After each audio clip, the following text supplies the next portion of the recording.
Bhagavate Vasudevaya.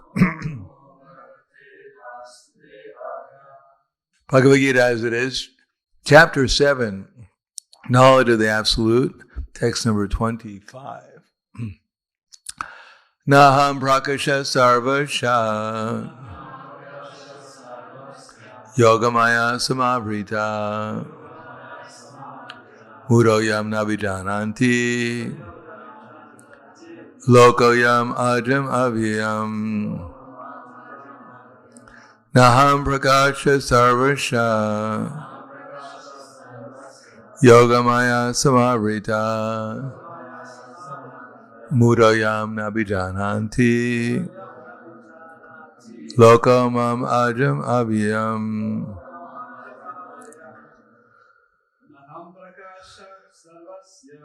Naham prakasha sarvasya yogamaya samavrita mudoyam nabijananti Koyam ajam avyayam Aham prakasha sarvasya Yogamaya samavrita Buddhayam nabijananti Lokamam ajam avyayam Dami.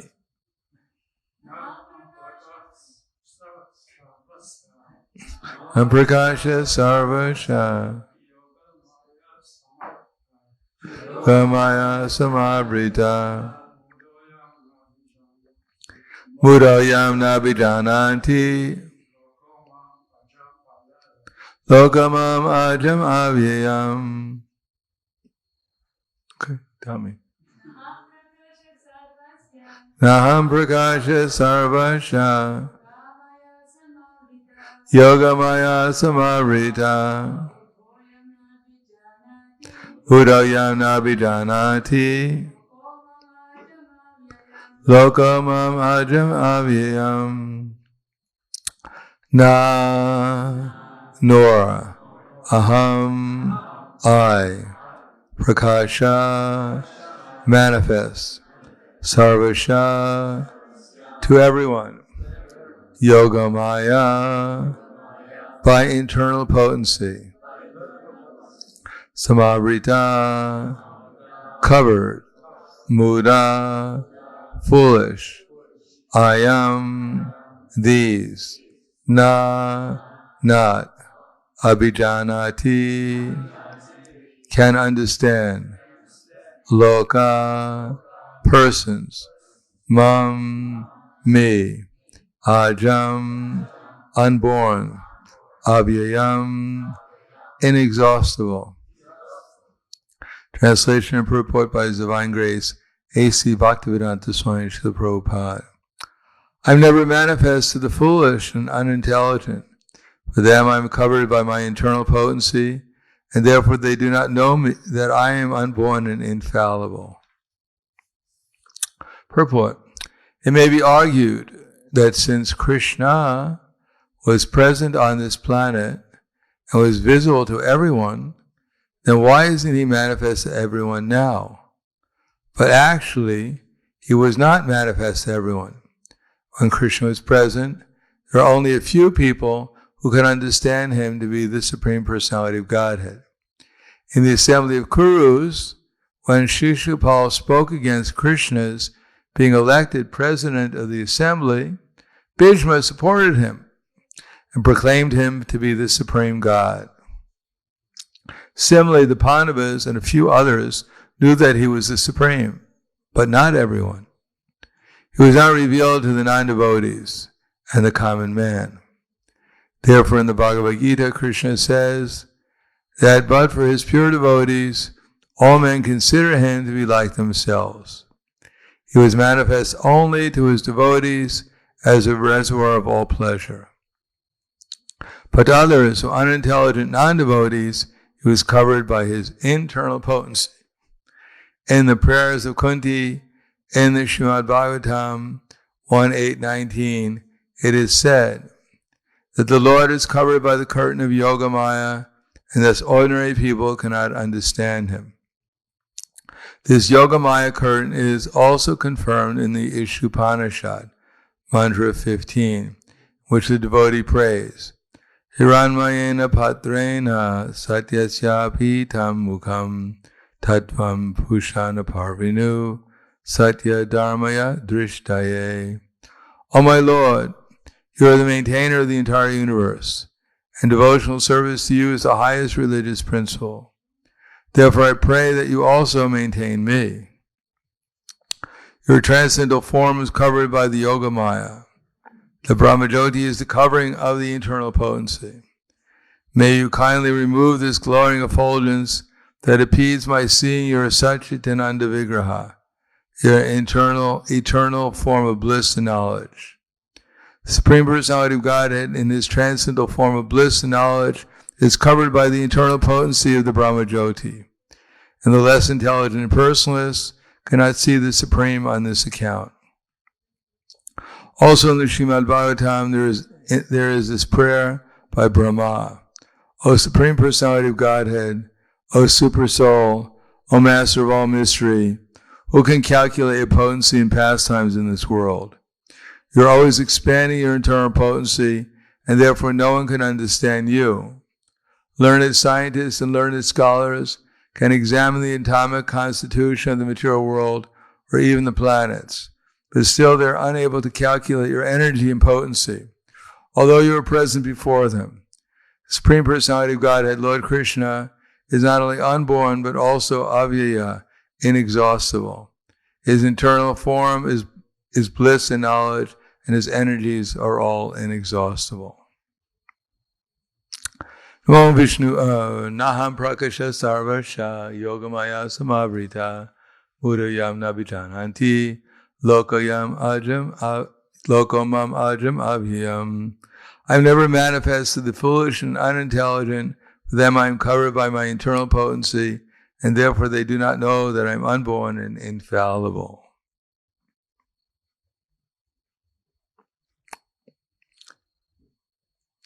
Namo Vishnu Varaya Krishna Prasthaya Bhutale Srimate Bhaktivedanta Swami Namane Namaste Saraswati Deve Gauravani Pacharane Nirvishesha Srinivadi Paskatyade Siddharne. In the Bhagavad Gita, Krishna says, Sattvam Rajas Tama-iti Guna Prakriti Sambhava Nibbānanti Mahabaho Dehe Dehinam Avyam. That the material nature consists of three modes: goodness, passion, ignorance. And when the living entity comes in contact with these modes, he becomes conditioned by them. And Krishna explains what these three modes later on in the 14th chapter of Bhagavad Gita, such as Tatra Sadve Namaladvat, Prakashakam Anamayam, Sukha Sangena Bhananti, Jnana Sangena Chagnaga. That the mode of goodness, being purer than the others, is liberating and frees one from all sinful reaction. And on the account of this mode, one develops knowledge, becomes conditioned by happiness. And in the mode of passion, Krishna explains, Rajas Rapnika Vidhi, Trishna Sangha Samudbhava, Tani Bhanati Kontiya, Karma Sangena Dehinam. That the mode of passion is born of unlimited desires. On account of this, one develops a thirst, Trishna, for sense gratification, and is addicted to working hard. And the mode of passion, Tamaswagana Jambidi Mohanam Sarvadehinam, Pramada Lasim Nidravis Tani Banati Bharata. Then a mode of ignorance is born of aprakasha, darkness. On account of this mode, one becomes addicted to madness, indolence, and sleep. So these are the modes of nature that's influencing us. Although all of us, each one of us, are eternal souls, and according to Bhagavad Gita, we should be happy to hear, if we can hear it, that anadidvam nirgunadvat paramatmayam avyam sharira stopikontiya na karoti na lipyate. that those who can actually see with the eyes of eternity can see that the soul is eternal, transcendental, beyond the modes of material nature. And despite contact with this material nature, Arjuna, the soul is neither doing anything nor is he entangled. In other words, all of us are eternal. We have nothing to do with the material world. And we're always transcendental. We're beyond these modes of material nature. But these modes of material nature, as explained here, come from Krishna. Tribhira, Gunamayera Bhavar, Abhik Sarvam Vidam Jagat, Mohitam Navijanati, Lokoyam Ajam Avyam. Similar to this verse, that the three modes, the material nature consists of three modes: goodness, compassion, ignorance. Tribhira Gunamayera Bhavar, Abhik Sarvam Vidam Jagat, Mohitam Navijanati, Lokoyam Ajam Avyam. Beginning of this chapter.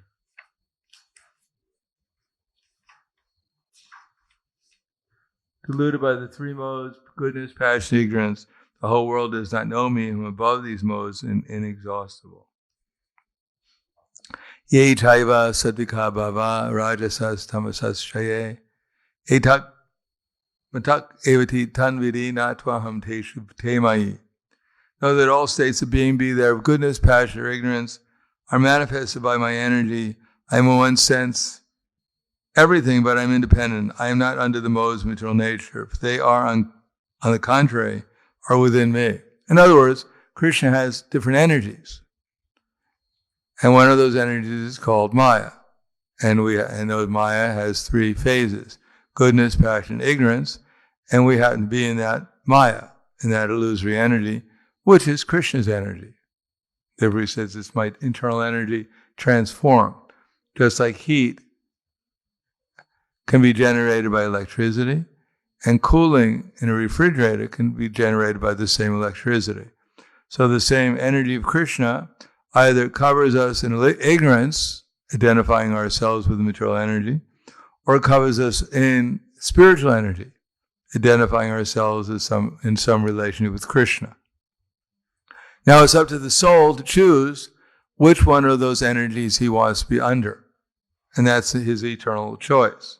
Just like people wonder, how did the living entity fall? Well, we can see that sometimes we're in Krishna consciousness, and sometimes we're in Maya.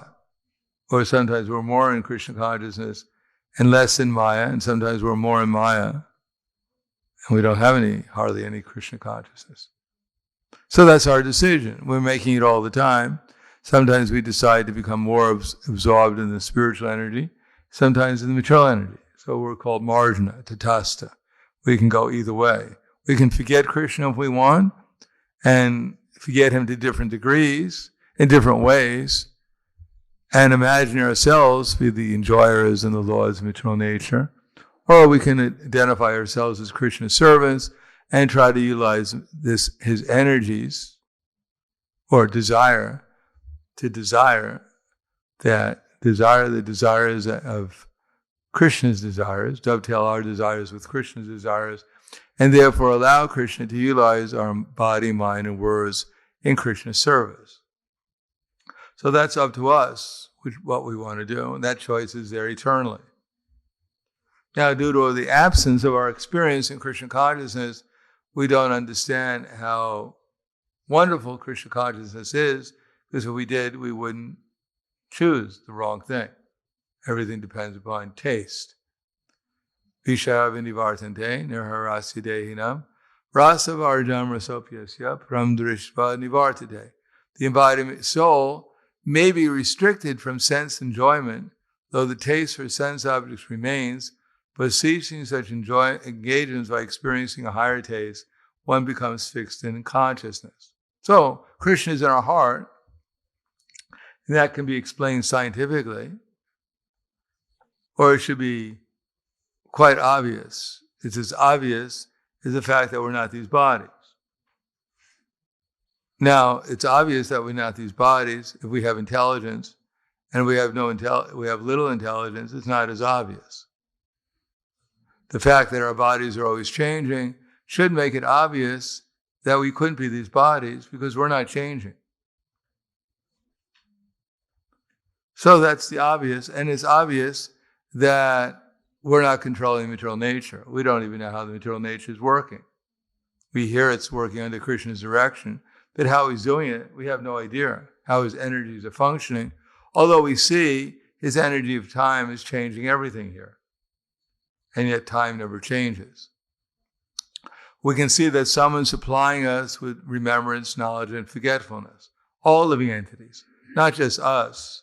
There's not only one person in this world who's receiving intelligence from above or from below, depending how you look at it.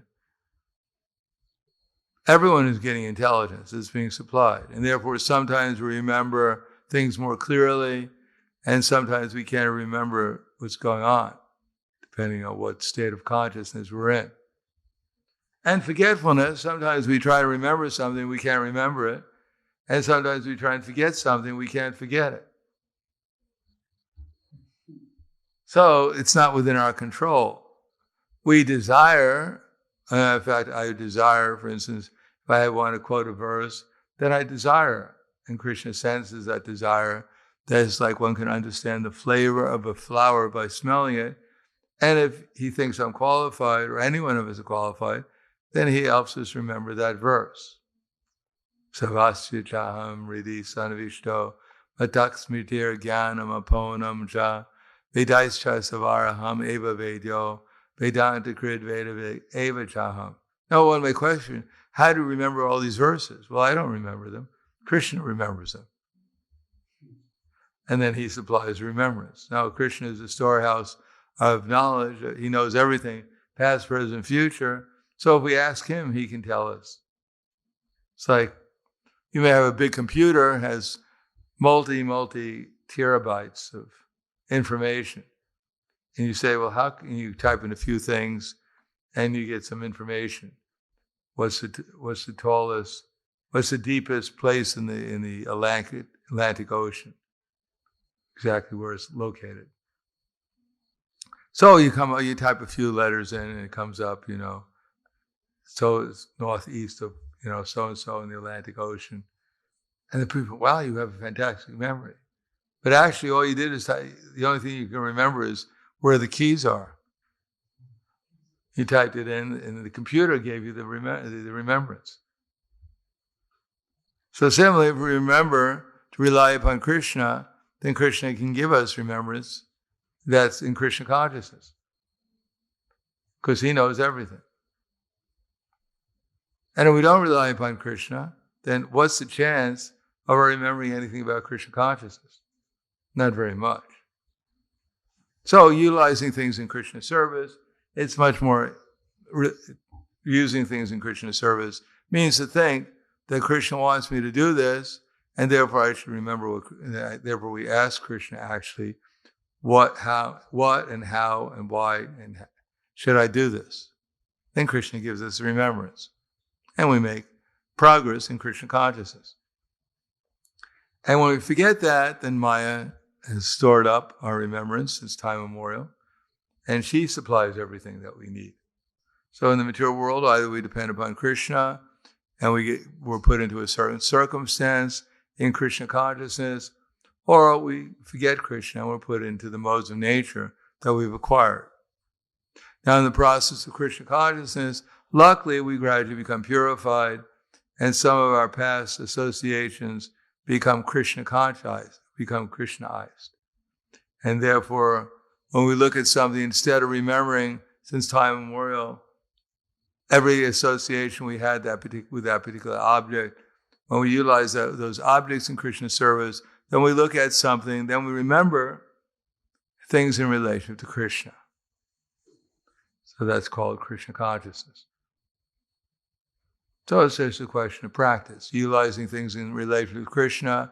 Then Krishna will gradually take away our covering. The modes of nature will gradually elevate us from ignorance to passion to goodness. And then when we see things, we'll see them, we'll remember, then Krishna will see them in the mood of devotion. Then Krishna will help us remember him in relationship to those objects that we're utilizing in his service. Otherwise, when we utilize things in relation to our sense gratification, then we remember the particular mode of nature that we're utilizing it in, a particular state of consciousness, either in anger or in lust or in greed, whatever, and then the particular remembrance and mood we experience. So I'll stop there. Thank you. Any questions or comments? Purport is we should hear about Krishna. We should try to remember about Krishna. We should try to understand things in relation to Krishna. And then we should utilize things in Krishna consciousness. And the result is that we'll remember Krishna. And eventually, when we practice enough and become deeply more absorbed, then every time we chant Hare Krishna, we'll feel Krishna's presence and we'll feel transcendental pleasure. And that's called liberation.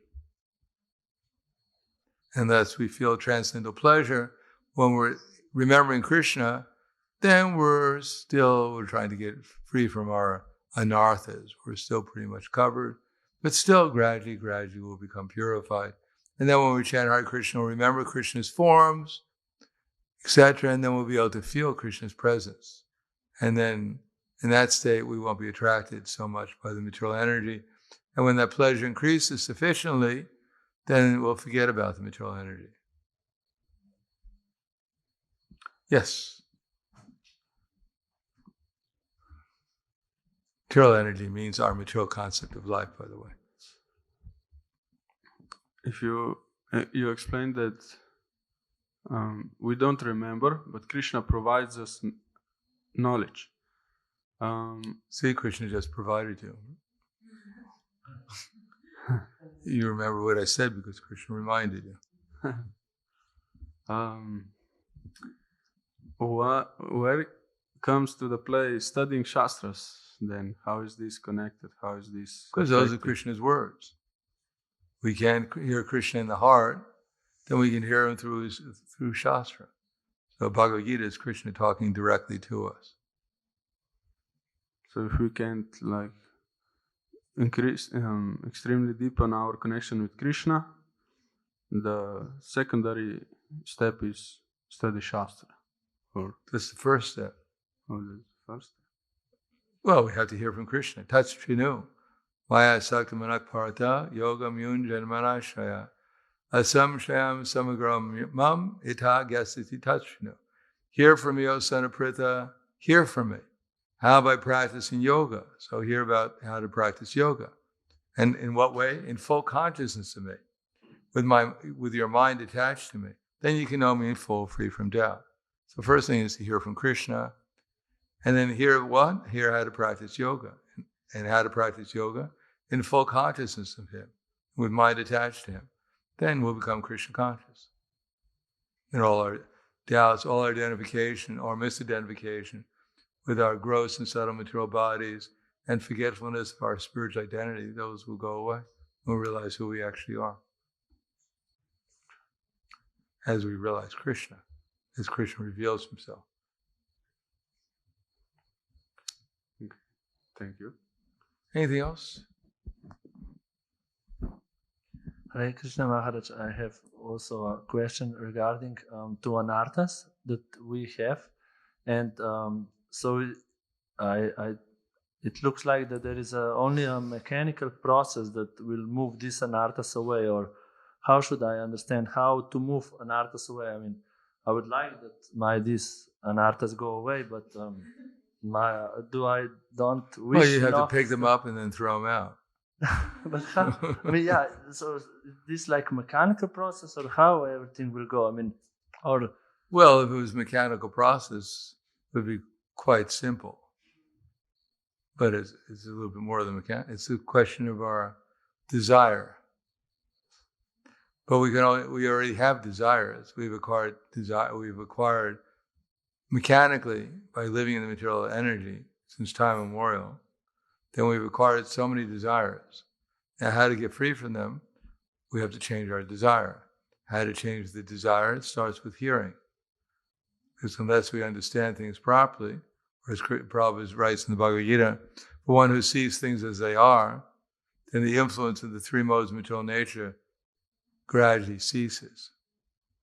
So we have to try to hear, try to assimilate the knowledge, try to understand.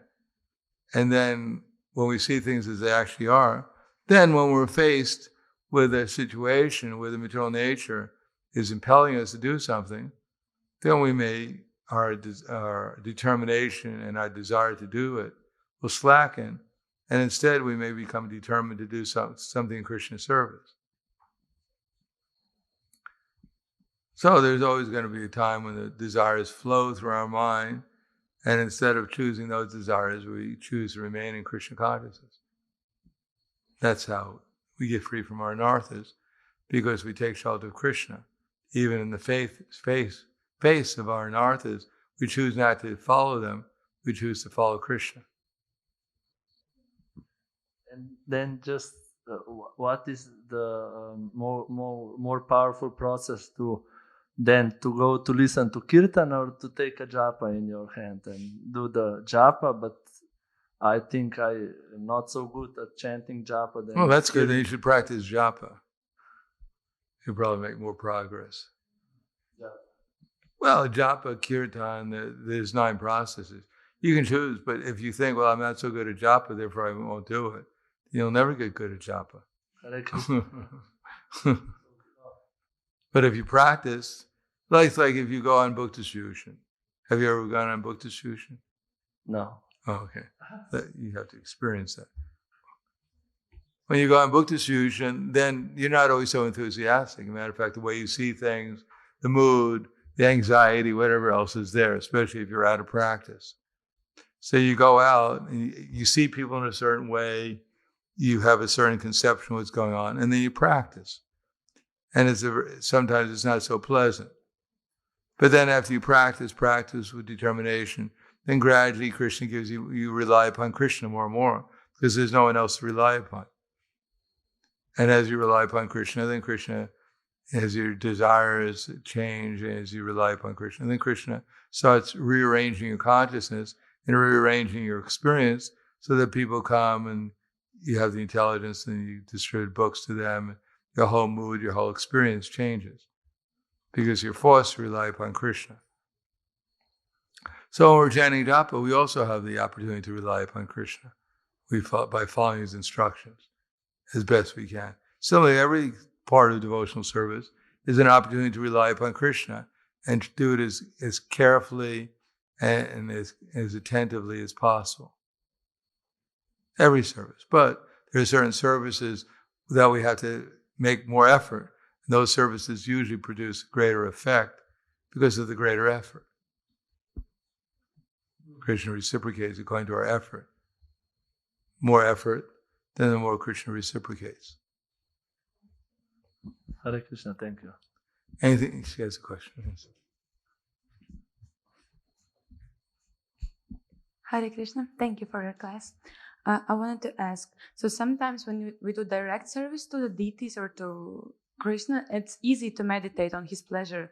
But when we're doing like not direct service, can we meditate on pleasure of devotees, or should we try to improve meditation on Krishna's pleasure? Well, Krishna's pleasure and the meditating on the pleasure of the devotees can't be different. In other words, someone is a devotee because they're a devotee of Krishna.